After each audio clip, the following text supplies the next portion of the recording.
आप पे मेंटेनेंस का केस लग गया है और इस मेंटेनेंस के केस में कई बार बड़े चालाकी से आपके खिलाफ एक्स पार्टी ऑर्डर भी कर दिए जाते हैं।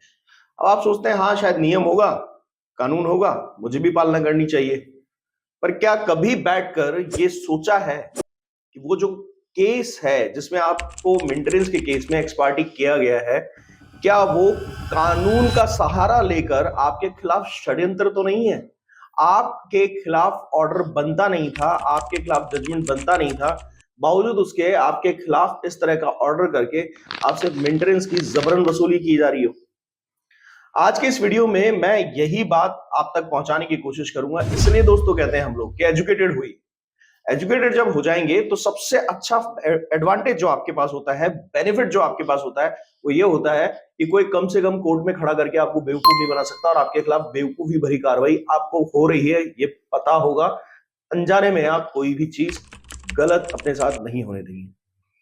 आपसे पहले जितने भी लोगों ने ये कोर्सेज ज्वाइन किया बहुत कॉन्फिडेंट है, स्ट्रांग है और अपने केसेस को अच्छे तरीके से डिफेंड कर पा रहे हैं। उन्हें हर सॉल्यूशन पता होता है आने वाले टाइम का भी कि अब कोर्ट किस तरह से उनके खिलाफ कार्रवाई करेगी, सामने वाली पार्टी क्या कर सकती है, उधर से उनका वकील क्या करेगा, और यही सब चीजों की पहले से ही एक बाड़ेबंदी करके वो अपने केस में जाते हैं।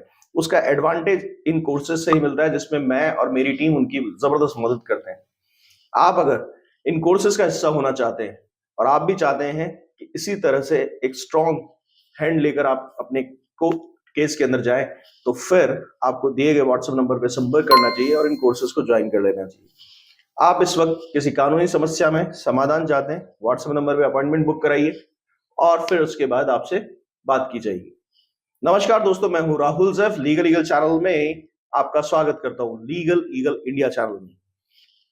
आप इस वक्त किसी कानूनी बात को लेकर इसी तरह से जूझते हैं जैसे कि आपको पता नहीं है और शेर जो है वो एक तरीके से पिंजरे में बंद है, निकलना तो चाहता है बाहर, पर इस पिंजरे को कैसे खोले, और बाहर निकल जाए तो वो फिर बताए कि वो जंगल का राजा कैसे है। तो आपको पिंजरे में बंद शेर रहना है या जंगल का राजा बनना है, ये देखिए। नॉलेज बहुत अच्छी चीज होती है, वो इस तरह के पिंजरे खोल देती है और मामूली से जानवर को एक तरीके से शहंशाहत प्रदान कर देती है। तो यही आपके साथ होगा जब आप ये जान लेंगे कि एक गलत ऑर्डर आपकी लाइफ कैसे खराब करता है, एक गलत जजमेंट आपकी लाइफ कैसे खराब करता है। देखिए 126 जो है उसमें क्लियर लिखा हुआ है और पहली ही लाइन आप देख लीजिए जाकर कि 126 दो की जो पहली लाइन है, यानी कि 126 के सब सेक्शन 2 की पहली लाइन है जो कहती है कि अगर कोर्ट को साक्ष्य मिल जाते हैं तो फिर कोर्ट पति को मेंटेनेंस देने के लिए बाध्य कर सकती है। मगर यहां पर ज्यादातर लोगों का फोकस होता है 125 पे, जबकि 125 की प्रक्रिया क्या है। प्रक्रिया से मतलब यह है कि उसके अंदर किस तरह से आपके खिलाफ मेंटेनेंस का केस लगाया जाएगा। अब यहाँ एक दिक्कत और है, आधे से ज्यादा लोगों ने तो इसको फेमस कर रखा है कि एक्स पार्टी ऑर्डर के लिए 126 यूज होता है। नहीं जी, एक्स पार्टी होने के लिए क्या क्या कंडीशंस है वो सबसे इंपॉर्टेंट है।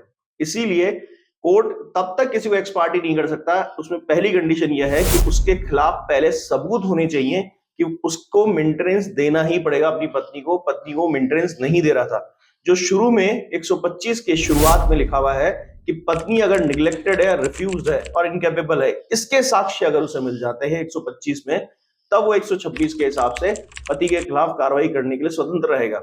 यानी कि 126 में वो भी तब है एक्स पार्टी ऑर्डर जिसके लिए बदनाम किया हुआ है इस सेक्शन को, कि अगर कोर्ट ने पति के कोर्ट में आने, अगर आप रेगुलर जा रहे हैं तो फिर बात अलग है, अगर आने के कई बहानों के बाद, यानी कहने का मतलब है आपको नोटिस तामील कराया गया कि देखिए साहब आपके खिलाफ कार्रवाई हो रही है और ये हमें साक्ष्य मिले हैं और आप आइए, आप नहीं पहुंच पाते हैं, नोटिस पे नोटिस तामील कराती है कोर्ट। उसके बाद कोर्ट को लगता है कि या तो व्यक्ति नोटिस तामील नहीं कर रहा है यानी ले नहीं रहा है जानबूझकर, या फिर वो कोर्ट की कार्रवाइयों में भाग नहीं ले रहा है। जैसे वहां पर मान लीजिए कोर्ट ऑफिसर पहुंचे नोटिस तामील कराने, आप वहां मिल गए और आपने कहा नहीं साहब मैं तो नहीं लूंगा, तो कोर्ट ऑफिसर को एटलीस्ट ये तो पता है कि ये व्यक्ति यहीं था और इसने नोटिस लेने से मना कर दिया।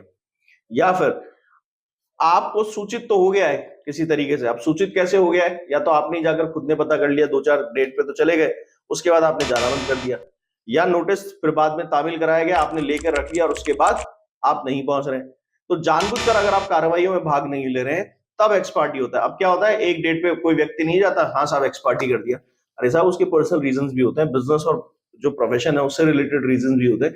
और जब इस तरह की बात लिखकर कोर्ट में डाली जाती है कि मेरी जॉब से मुझे छुट्टी नहीं मिली थी या फिर मैं पहुंच नहीं पाया था, तो इतना रिजिड होकर कोर्ट नहीं चल सकता है कि उस बात पर किसी आदमी को एक्स पार्टी कर दे। तो एक्स पार्टी करने का प्रोसीजर बहुत ज्यादा टिपिकल है। जरा सी बात पर एक्स पार्टी करने का मतलब यह है कि कोर्ट आपके साथ अन्याय कर रहा है, और इस तरह के इनजस्टिस जब कोर्ट करता है तो वो मान्य नहीं होते। इस तरह के ऑर्डर्स को मानने के लिए आप बाध्य नहीं है। गलत ऑर्डर्स जो है वो आपको बल्कि प्रोटेक्ट करते हैं, आप उसको सिर्फ ऑर्डर के आधार पर ही चैलेंज कर सकते हैं कि ऑर्डर कोर्ट ने गलत किया है। दोस्तों अगर वीडियो अच्छा लगा तो लाइक कीजिएगा, शेयर कीजिएगा, सब्सक्राइब कीजिएगा और कमेंट सेक्शन में जरूर बताइएगा कि इस वीडियो से अब आप अपने केसेस में कितना फायदा ले सकते हैं। Thank you.